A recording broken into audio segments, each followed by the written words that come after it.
ಸ್ನೇಹಿತರೆ, welcome back to ಪುಟ್ಟೂಸ್ ದುನಿಯಾ. ಎಲ್ಲ ಹೇಗಿದ್ದೀರಾ? ಎಲ್ಲರೂ ಸೂಪರ್ ಆಗಿದ್ದೀರಾ ಅಂತ ಭಾವಿಸ್ತಾ ಇವತ್ತಿನ ವಿಡಿಯೋನ ಶುರು ಮಾಡ್ತಾ ಇದ್ದೀನಿ. ಇವತ್ತು ನಾನು ಒಬ್ರು ಸ್ಪೆಷಲ್ ಗೆಸ್ಟ್, ನಮ್ಮ ಚಾನಲ್ಗೆ ಗೆಸ್ಟ್ ಅನ್ನೋದಕ್ಕಿಂತ ಸ್ಪೆಷಲ್ ಶೆಫ್ ಅಂತಾನೆ ಹೇಳ್ಬೋದು. ಸೂಪರ್ ಆಗಿ ಅಡುಗೆ ಮಾಡ್ತಾರೆ. ಇವತ್ತು ಅವ್ರ ಕೈಲಿ ಒಂದು ಈಸಿ ಆಗಿರೋ ರೆಸಿಪಿ ಮಾಡ್ಸೋಣ ಅಂತ. ರೆಸಿಪಿ ಅಂದ್ರೆ ಎಲ್ಲರಿಗೂ ಇಷ್ಟ ಆಗೋಂಥದ್ದು ಒಂದು ಉಪ್ಪಿನಕಾಯಿ. ಈಗ ಏನ್ ಸೀಸನ್ ನಡೀತಾ ಇದೆ? ಮಾವಿನ ಹಣ್ಣು ಸೀಸನ್ ನಡೀತಾ ಇದೆ ಅಲ್ವಾ? ಸೊ ನಾವು ಮೋನಿ ಅವರ ಅಕ್ಕನ ಮನೆಗೆ ಹೋಗಿದ್ವಿ. ಅಲ್ಲಿ ಮಾವಿನ ಮರ ಇದೆ. ಎಷ್ಟು ಚೆನ್ನಾಗಿ ಮಾವಿನಕಾಯಿ ಎಲ್ಲ ಬಿಟ್ಟಿತ್ತು ಅಂದ್ರೆ ಅದ್ರದ್ದು ಗ್ಲಿಮ್ಸ್ ಆ್ಯಡ್ ಮಾಡ್ತೀನಿ, ಮಾವಿನಕಾಯಿ ಎಲ್ಲ ಹೇಗೆ ಕಿತ್ಕೊಂಡ್ ಬಂದಿದೀವಿ ಅಂತ. ಸದ್ಯಕ್ಕೆ ಈಗ ಅತ್ತೆ ಹತ್ರ ಮಾವಿನಕಾಯಿ ಉಪ್ಪಿನಕಾಯಿ ಮಾಡ್ಸೋಣ ಅಂತ ಅನ್ಕೊಂಡಿದೀನಿ. ಫಸ್ಟ್ ಅತ್ತೆನ ಪರಿಚಯ ಮಾಡಿಸ್ತೀನಿ. ಮತ್ತೆ ಹಾಯ್ ಹೇಳಿ. ಹಾಯ್. ಇವರು ತನುಜತೆ ಅಂತ, ಮೋನಿ ಅವರ ಸೋದರ ಮಾವನ ಹೆಂಡತಿ ತನುಜತೆ. ತುಂಬಾ ಚೆನ್ನಾಗಿ ಅಡುಗೆ ಮಾಡ್ತಾರೆ. ಡಿಫ್ರೆಂಟ್ ವೆರೈಟೀಸ್ ಎಲ್ಲ, ಮಲೆನಾಡು ಐಟಮ್ಸ್ ಎಲ್ಲ ತುಂಬಾ ಚೆನ್ನಾಗಿ ಮಾಡ್ತಾರೆ. ಈಗ ಸದ್ಯಕ್ಕೆ ನನಗೆ ಅವಶ್ಯಕತೆ ಇರೋದು ಮಾವಿನಕಾಯಿ ಉಪ್ಪಿನಕಾಯಿ. ನಿಜ ಹೇಳ್ಬೇಕು ಅಂದ್ರೆ ನನಗೆ ಮಾಡಕ್ ಬರಲ್ಲ ಅಷ್ಟು ಚೆನ್ನಾಗೆ. ಸೊ ಅತ್ತೆ ಇದ್ರಲ್ಲ, ಅತ್ತೆ ಹತ್ರನೇ ಮಾವಿನಕಾಯಿ ಉಪ್ಪಿನಕಾಯಿ ಹಾಕ್ಸೋಣ ಅಂತ ಅನ್ಕೊಂಡೆ. ಇವಾಗ ಅದಕ್ಕೆ ವಿಡಿಯೋ ಸಹ ಸ್ಟಾರ್ಟ್ ಮಾಡಿದ್ದೀನಿ. ಬನ್ನಿ ಅತ್ತೆ ಹೇಗೆ ಮಾವಿನಕಾಯಿ ಉಪ್ಪಿನಕಾಯಿ ಈಸಿಯಾಗಿ ಮಾಡೋದು ಹೇಳ್ಕೊಡ್ತಾರೆ, ನಿಮ್ಗೂ ತೋರಿಸ್ತೀನಿ ಅಲ್ವಾ ಅತ್ತೆ? ಓಕೆ, ಹೇಳ್ಕೊಡ್ತೀಯಾ? ಹೇಳ್ಕೊಡ್ತೀನಿ. ಸರಿ, ಸ್ಟೇ ಟ್ಯೂನ್.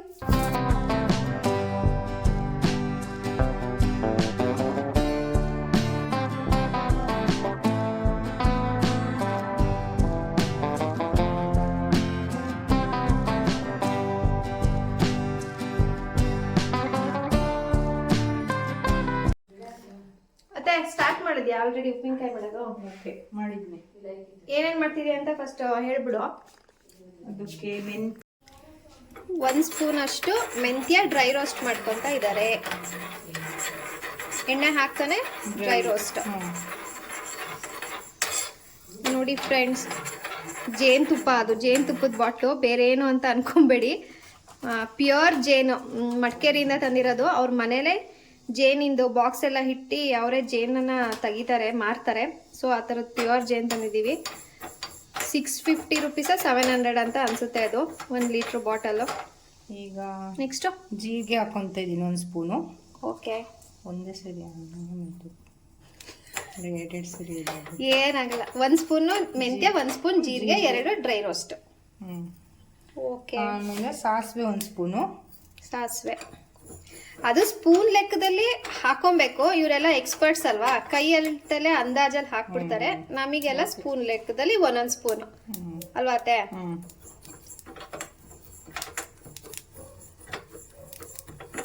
ಅದು ಸ್ವಲ್ಪ ಚಿಟಪಟ ಅಂತ ಅನ್ಬೇಕಾ? ಸ್ವಲ್ಪ ಕೆಂಪುಗೆ ಬರಬೇಕು. ಸಿಮ್ಮಲ್ಲೇ ರೋಸ್ಟ್ ಮಾಡ್ಕೊಬೇಕು ತಾನೆ? ಆಯಿತು, ತೆಗಿಲ್ಲ. ಓಕೆ, ಈಗ ಡ್ರೈ ರೋಸ್ಟ್ ಮಾಡಿಕೊಂಡು ಈಗ ಅದನ್ನು ಒಂದು ಪ್ಲೇಟಿಗೆ ಹಾಕ್ಕೊಂಡಿದ್ದೀವಿ. ನೆಕ್ಸ್ಟು ಒಗ್ಗರಣೆ ಮಾಡ್ಕೊತೀನಿ. ನೆಕ್ಸ್ಟು ಒಗ್ಗರಣೆ ಏನಕ್ಕೆ ಬೇಗ ಮಾಡ್ತಿರೋದು ಅಂದರೆ ಅದು ತಣ್ಣಗಾಗಬೇಕು ಅಲ್ವಾ ಅತ್ತೆ? ಅದಕ್ಕೆ ಅದು ಬಿಸಿದ ಹಾಕಬಾರ್ದು, ತಣ್ಣಗೆ.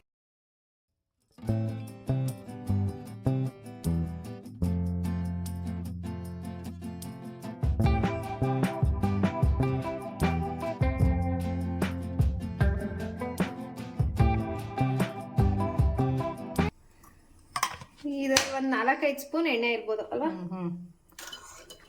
ಒಗ್ಗರಣೆಗೆ ಎಣ್ಣೆ ಇಟ್ಟಿದ್ದೀನಿ. ಸಾಸಿವೆ, ಜೀರಿಗೆ, ಆಮೇಲೆ ಇಂಗು. ಇದನ್ನೆಲ್ಲ ಒಗ್ಗರಣೆಗೆ ಹಾಕೋಬೇಕಾ? ಹಿಂಗಲ್ಲಿ ಆ ಬಾದಾಮಿ ಹತ್ರ.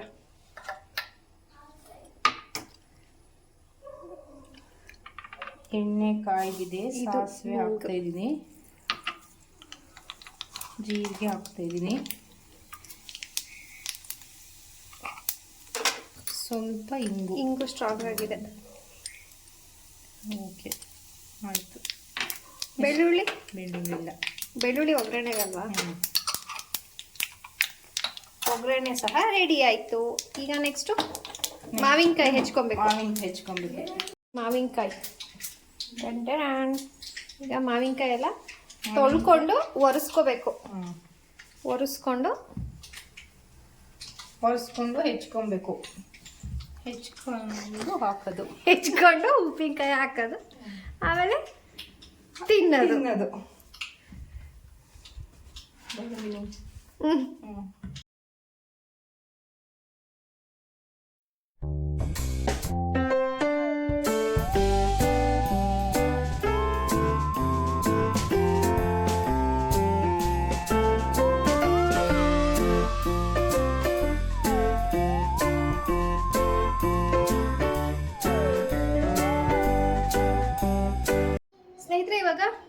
ಮಾವಿನಕಾಯಿ ಹೆಚ್ಚುತ್ತಾ ಇದ್ದಾರೆ ಅತ್ತೆ ಇನ್ನೂ ಏನೇನು ಸ್ಪೆಷಲ್ ಉಪ್ಪಿನಕಾಯಿ ಹಾಕ್ತೀರಾ ನೀವು?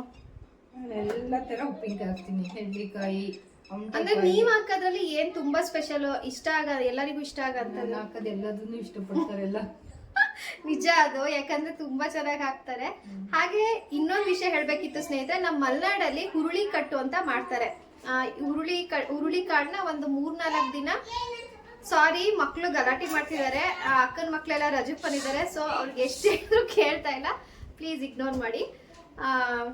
ಹುರುಳಿ ಕಾಳನ್ನ ಒಂದು 3-4 ದಿನ ಸೌದೆ ಒಲೆಯಲ್ಲಿ ಬೇಯಿಸಿ ಅದಕ್ಕೆ ಮಸಾಲೆ ಎಲ್ಲ ಹಾಕಿ ತುಂಬಾ ಚೆನ್ನಾಗಿ ಹುರುಳಿ ಕಟ್ಟು ಅಂತ ನಮ್ಮ ಕಡೆ ಮಾಡ್ತಾರೆ ಸ್ನೇಹಿತರೆ. ಅದನ್ನ ಇವ್ರು ಸೇಲ್ ಸಹ ಮಾಡ್ತಾರೆ. ತುಂಬಾನೇ ಚೆನ್ನಾಗಿ ಆಗ್ತಾ ಇತ್ತು ಸೇಲ್. ಈಗ ಸಮ್ಮರ್ ಎಕ್ಸ್ಟ್ರೀಮ್ ಆಗಿರೋದ್ರಿಂದ ಈ ಟೈಮಲ್ಲಿ ಅದು ಅಷ್ಟು ಒಳ್ಳೇದಲ್ಲ, ತುಂಬಾ ಹೀಟ್ ಆಗುತ್ತೆ, ಸೊ ಸ್ಟಾಪ್ ಮಾಡಿದ್ದಾರೆ ಅಲ್ವಾ ಅತ್ತೆ? ಉಪ್ಪಿನಕಾಯಿ ಹೇಗ್ ಮಾಡೋದು ಅಂತ ತೋರಿಸ್ತೀನಿ ಬನ್ನಿ. ಹುರಿದಿರೋ ಜೀರಿಗೆ, ಸಾಸಿವೆ, ಮೆಂತ್ಯನ ಪುಡಿ ಮಾಡ್ಕೊಳೋದು.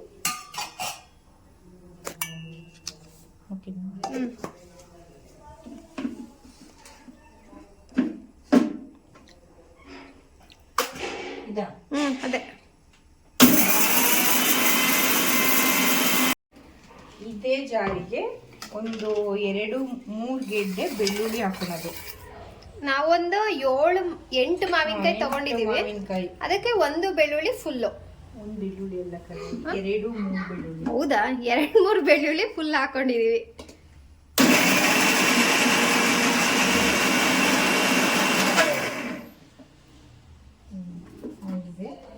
ಇದೇ ಜಾರಿಗೆ ಖಾರದ ಪುಡಿ, ಆಚಿ ಖಾರದ ಪುಡಿ ಹಾಕ್ತಿವಿ. ಆಚಿ ಖಾರದ ಪುಡಿನ ಹಾಕ್ಬೇಕಾ?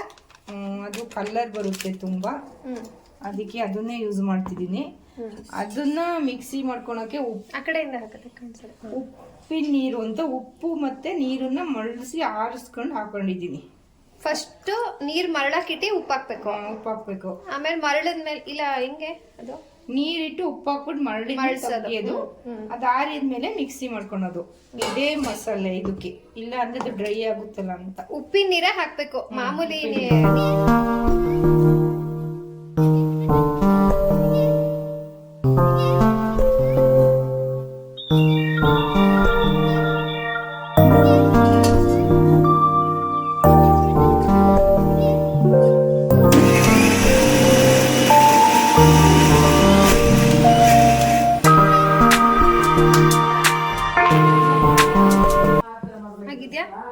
ಆಗಿದೆ, ಮಸಾಲೆ ರೆಡಿ, ಗಮ್ ಅಂತ ಇರುತ್ತೆ. ಇವಾಗ ಉಪ್ಪಿನಕಾಯಿ ಈಗ ಹಾಕೋದು.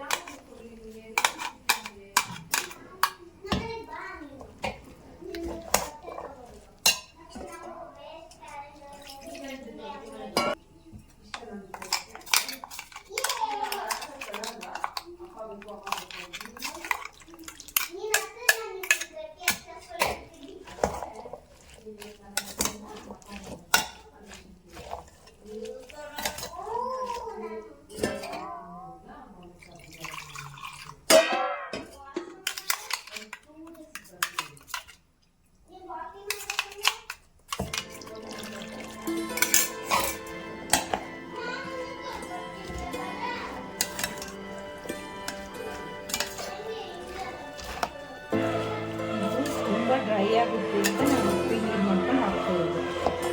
ಅಂದರೆ ಸ್ವಲ್ಪ ರಸ ಥರ ಇಲ್ಲ ಅಂದರೆ ಡ್ರೈನು ಹಾಕೊಬೋದು. ರಸ ಇದ್ರೇ ಟೇಸ್ಟ್ ಚೆನ್ನಾಗಿರುತ್ತೆ. ಉಪ್ಪಿನ ನೀರು ಏನಕ್ಕೆ ಹಾಕೋದತ್ತೆ?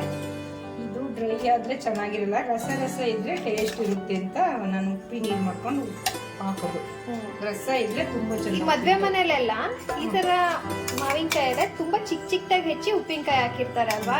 ಬಟ್ ನೀನೇನಕ್ಕೆ ಇಷ್ಟು ದೊಡ್ಡ ಪೀಸ್ ಮಾಡಿರೋದು? ಚಿಕ್ಕದಾಕಿದ್ರೆ ಬೇಗ ಹಾಳಾಗುತ್ತೆ, ಇದಾದ್ರೆ ತುಂಬಾ ದಿನ ಇರುತ್ತೆ, ಅದಕ್ಕೆ ನಾನು ದಪ್ಪ ಹೆಚ್ಚಿ ಹಾಕೋದು. ಇವಾಗ ಉಪ್ಪಿನಕಾಯಿ ರೆಡಿ. 1 ಸ್ಪೂನ್ ಸಕ್ಕರೆ, ಶುಗರ್ ಹಾಕ್ತೀನಿ. ಸಕ್ಕರೆ ಹಾಕ್ಬೇಕಾ? ಮೇಲ್ಗಡೆ 1 ಸ್ಪೂನ್ ಶುಗರ್ ಹಾಕ್ತೀನಿ. ಸಕ್ಕರೆ ಬದಲು ನಾವು ಬೆಲ್ಲನ ಹಾಕೋಬೋದಾ? ಬೆಲ್ಲದ ಪೌಡರ್, ಸಕ್ಕರೆ.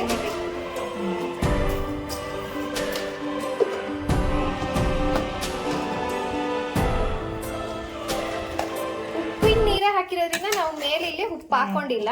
ನೀವು ಬೇಕು ಅಂತ ಅಂದ್ರೆ ಬೇಕಾದ್ರೆ ಉಪ್ಪಿನ ಪುಡಿ ಹಾಕೋಬೋದಾ? ಹಾಕೋಬಹುದು. ಖಾರ ಬೇಕು ಅಂದ್ರೂ ಮೇಲ್ ಖಾರದ ಪುಡಿ ಹಾಕೊಂಡ್ರು ಹಾಕೊಬಹುದು ಎಷ್ಟು ಬೇಕಾದ್ರೂ. ನಾನು ಸ್ವಲ್ಪ ಹಾಕಿದ್ದೀನಿ. ಇದಕ್ಕೆ ಇವಾಗ ನಾನು ಒಗ್ಗರಣೆ ಹಾಕ್ತಿದ್ದೀನಿ. ಜೀರಿಗೆ, ಸಾಸಿವೆ, ಇಂಗು. ಒಗ್ಗರಣೆ ಅವಾಗಲೇ ಮಾಡಿ ಇಟ್ಕೊಂಡಿದ್ವಲ್ಲ, ಅದು ಇವಾಗ ತಣ್ಣಗಾಗಿದೆ. ಅದನ್ನು ಸಹ ಇವಾಗ ಮಾವಿನಕಾಯಿಗೆ ಆ್ಯಡ್ ಮಾಡ್ತಾ ಇದೀವಿ. ನಿಮಗೆ ಇನ್ನೂ ರಸ ಬೇಕು ಅಂದ್ರೆ ಆ ನೀರನ್ನ ಹಾಕೊಬಹುದು.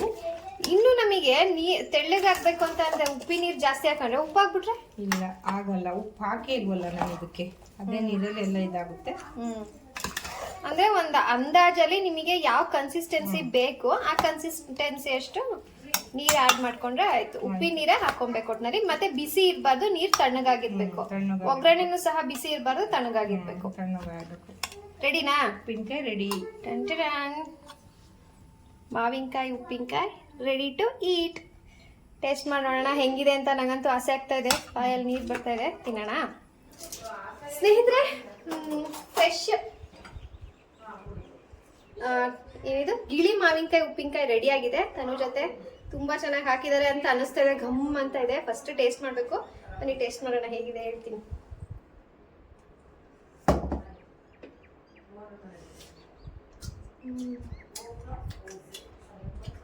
ಚೆನ್ನಾಗಿದೆ, ತುಂಬಾ ಚೆನ್ನಾಗಿದೆ. ಇನ್ಸ್ಟೆಂಟ್ ಆಗಿ ಮಾಡ್ಕೊಂಡು ಇವಾಗಲೇ ತಿನ್ಬಿಡ್ಬೋದು. ಇನ್ನೂ ಸ್ವಲ್ಪ ಉಪ್ಪು ಖಾರ ಹಿಡಿದ್ರೆ ಇನ್ನೂ ಚೆನ್ನಾಗಾಗುತ್ತೆ ಅಲ್ವಾ ಅತ್ತೆ? ಇನ್ನೊಂದು ಸ್ವಲ್ಪ ಹೊತ್ತು ಇನ್ನೂ ಚೆನ್ನಾಗಾಗುತ್ತೆ. ಬಟ್ ಇವಾಗ್ಲೂ ತುಂಬಾ ಚೆನ್ನಾಗಿದೆ. ಆ ಸಕ್ಕರೆ ಹಾಕಿರೋದೇ ಇನ್ನೊಂಥರ ಏನೋ ಸ್ಪೆಷಲ್ ಟೇಸ್ಟ್ ಆಡ್ ಆಗ್ತಾ ಇದೆ ಅಂತಾನೆ ಹೇಳ್ಬೋದು. ಸಖತ್ತಾಗಿದೆ. ತಿಂತ ಏನ್ ಅನ್ಬೇಕು, ಒನ್ ಮೋರ್ ಅನ್ಬೇಕು. ಅಷ್ಟು ಸಖತ್ತಾಗಿದೆ. ಥ್ಯಾಂಕ್ಸ್ ಅತ್ತ, ನಾನು ಉಪ್ಪಿನಕಾಯಿ ಮಾಡ್ಕೊಟ್ಟಿದ್ದಕ್ಕೆ. ಮತ್ತೆ ಉಪ್ಪಿನಕಾಯಿ ಅಂದ್ರೆ ಮಾವಿನಕಾಯಿ ಉಪ್ಪಿನಕಾಯಿ ಅಂತಾನೆ ಅಲ್ಲ, ಬೇರೆ ಉಪ್ಪಿನಕಾಯಿ ಆದ್ರೂ ಆಗಿರ್ಬೋದು. ತುಂಬಾ ದಿನ ಸ್ಟೋರ್ ಮಾಡ್ಕೊಳಕ್ಕೆ ಅಂದ್ರೆ ಕೆಡ್ದಂಗ್ ಇಟ್ಕೊಳಕ್ ಏನ್ ಮಾಡ್ಬೇಕು? ಫ್ರಿಜ್ ಅಲ್ಲಿ ಇಡ್ಬೇಕು. ತುಂಬಾ ದಿನ ಇರುತ್ತೆ ಫ್ರಿಜ್ ಅಲ್ಲಿ ಇಡ್ಬೇಕು. ನಮಗೆ ಇದು ಗೊತ್ತೇ ಇರ್ಲಿಲ್ಲ ನೋಡಿ ಸ್ನೇಹಿತರೆ. ಫ್ರಿಜ್ ಅಲ್ಲಿ ಇಟ್ಕೊಂಡ್ರೆ ಉಪ್ಪಿನಕಾಯಿ ಕೆಡಲ್ಲ. ಅದ್ ನಮಗೂ ಗೊತ್ತು. ಬೇರೆ ಏನಾದ್ರು ಟಿಪ್ಸ್ ಇದೆ ಹೇಳತ್ತೆ. ಮಾವಿನಕಾಯಿ ಉಪ್ಪಿನಕಾಯಿ ಈಗ ನೋಡಿ, ಮಾವಿನಕಾಯಿ ಉಪ್ಪಿನಕಾಯಿ ಇಷ್ಟೊಂದು ಹಾಕಿದೀವಿ ಅಲ್ವಾ, ಇದನ್ನ ನಾವು ಫುಲ್ ಹೊರಗಡೆ ಇಟ್ಕೊಂಡು ಒಂದೇ ಬಾಕ್ಸ್ ಅಲ್ಲಿ ಇಟ್ಕೊಂಡು ಅದನ್ನೇ ನಾವು ಪ್ರತಿದಿನ ಯೂಸ್ ಮಾಡ್ತಾ ಇದ್ರೆ ಏನಾಗುತ್ತೆ, ಸ್ಪೂನ್ ಹಾಕೋದು ತೆಗೆಯೋದು ಮಾಡೋದ್ರಿಂದ ಬೇಗ ಕೆಡೋ ಚಾನ್ಸಸ್ ಇರುತ್ತೆ. ಸೊ ನಾವು ಫ್ರಿಜ್ ಅಲ್ಲಿ ಒಂದು ಬಾಕ್ಸ್ ಅಲ್ಲಿ ಸ್ಟೋರ್ ಮಾಡಿ ಇಟ್ಕೊಂಡು ಹೊರಗಡೆ ಒಂದು ಚಿಕ್ಕ ಬಾಕ್ಸ್ ಅಲ್ಲಿ ಸ್ಟೋರ್ ಮಾಡಿ ಇಟ್ಕೊಂಡ್ರೆ ಖಾಲಿ ಆದಂಗೆ ಅದನ್ನ ಫಿಲ್ ಮಾಡ್ಕೊಂತ ಇದ್ರೆ ಉಪ್ಪಿನಕಾಯಿ ತುಂಬಾ ದಿನ ಇರುತ್ತೆ. ಈಗ ಎಲ್ಲರಿಗೂ ಗೊತ್ತಿರೋ ಟಿಪ್ಸು, ನಂಗೂ ಇದೇ ಗೊತ್ತಿರೋದು. ಸೊ ಅದನ್ನೇ ನಾನು ಸಹ ಶೇರ್ ಮಾಡಿದೀನಿ. ಮತ್ತೆ ತುಂಬಾ ಥ್ಯಾಂಕ್ಸ್. ತುಂಬಾ ಚೆನ್ನಾಗಿರೋ ಒಂದು ಉಪ್ಪಿನಕಾಯಿ ಮಾಡ್ಕೊಟ್ಟಿದ್ಯಾ. ಮಾವಿನಕಾಯಿ ಇನ್ನೂ 5-6 ಮಾವಿನಕಾಯಿ ಇದೆ. ಏನ್ ಮಾಡ್ಬೋದು ಅದ್ರಲ್ಲಿ? ಮಾವಿನಕಾಯಿ ಚಟ್ನಿ ಮಾಡ್ಬೋದು, ಮಾವಿನಕಾಯಿ ಜ್ಯೂಸ್ ಮಾಡ್ಬೋದು, ಮಾವಿನಕಾಯಿ ಚಿತ್ರಾನ್ನ ಮಾಡ್ಬೋದು. ಮಾವಿನಕಾಯಿ ಚಿತ್ರಾನ್ನ ಎಲ್ಲರಿಗೂ ಗೊತ್ತಿರುತ್ತೆ. ಮಾವಿನಕಾಯಿ ಚಟ್ನಿ ಮತ್ತೆ ಮಾವಿನಕಾಯಿ ಜ್ಯೂಸ್ ಮಾಡಿ ತೋರ್ಸೋಣ ನೆಕ್ಸ್ಟ್ ವಿಡಿಯೋದಲ್ಲಿ. ಓಕೆ ಸ್ನೇಹಿತರೆ, ಇವತ್ತಿಗೆ ಈ ವಿಡಿಯೋನ ಎಂಡ್ ಮಾಡ್ತೀನಿ. ತುಂಬಾ ಗಾಳಿ, ಟ್ರೈಪಾಡ್ ಅಲ್ಲಾಡ್ತಾ ಇದೆ. So thank you for watching this video. ನೀವು ಎಲ್ಲ ಖಂಡಿತವಾಗ್ಲೂ ಉಪ್ಪಿನಕಾಯಿನ ಟ್ರೈ ಮಾಡ್ತೀರಾ ಅಂತ ಅನ್ಕೊಂಡಿದ್ದೀನಿ. ಮಾವಿನಕಾಯಿ ಸೀಸನ್ನು ಮಿಸ್ ಮಾಡ್ಕೋಬೇಡಿ. ಮಾವಿನಕಾಯಿ ತಗೊಬಂದು ಉಪ್ಪಿನಕಾಯಿ ಹಾಕೊಂಡು ಅನ್ನ, ಬಿಸಿ ಬಿಸಿ ಅನ್ನ ಸಾಂಬಾರ್ ಜೊತೆ ಟೇಸ್ಟ್ ಮಾಡಿ ಅಂತ ಹೇಳ್ತಾ ಸಿಗ್ತೀನಿ ನನ್ನ ಮುಂದಿನ ವಿಡಿಯೋದಲ್ಲಿ. ಅಂಟಿಲ್ ದೆನ್ ಏನ್ ಮಾಡ್ಬೇಕು, ವಿಡಿಯೋ ಇಷ್ಟ ಆದ್ರೆ ಒಂದು ಲೈಕ್ ಮಾಡ್ಬೇಕು, ಕಮೆಂಟ್ ಮಾಡ್ಬೇಕು, ಶೇರ್ ಮಾಡ್ಬೇಕು. ಅಷ್ಟೇ. ಸಿಗ್ತೀನಿ ನನ್ನ ಮುಂದಿನ ವಿಡಿಯೋದಲ್ಲಿ. Until then take care, love you all. Please keep supporting. ನಿಮ್ಮ ಪ್ರೀತಿಯ ಪುಟ್ಟುಸ್ ದುನಿಯಾ. ಬಾಯ್ ಬಾಯ್, ನಮಸ್ತೆ.